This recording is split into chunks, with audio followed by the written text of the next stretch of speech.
وإذ جعلنا البيت مثابة للناس وأمنا واتخذوا من مقام إبراهيم مصلى وعهدنا إلى إبراهيم وإسماعيل أن طهر بيتي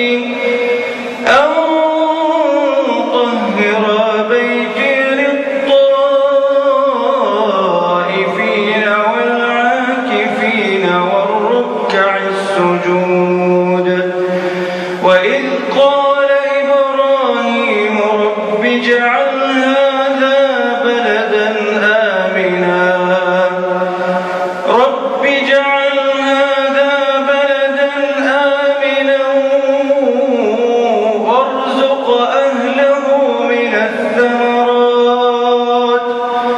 وارزق أهله من الثمرات من آمن منهم بالله واليوم الآخر قال ومن كفر فأمتعه قليلا ثم أضطره إلى عذاب النار وبئس المصير.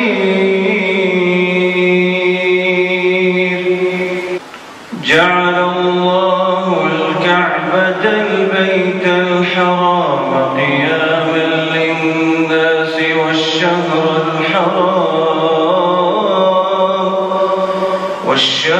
الحرام والهدي والقلائد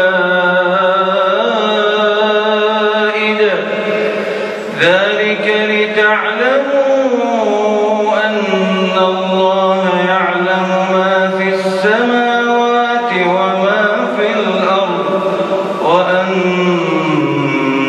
الله بكل شيء عليم. اعلموا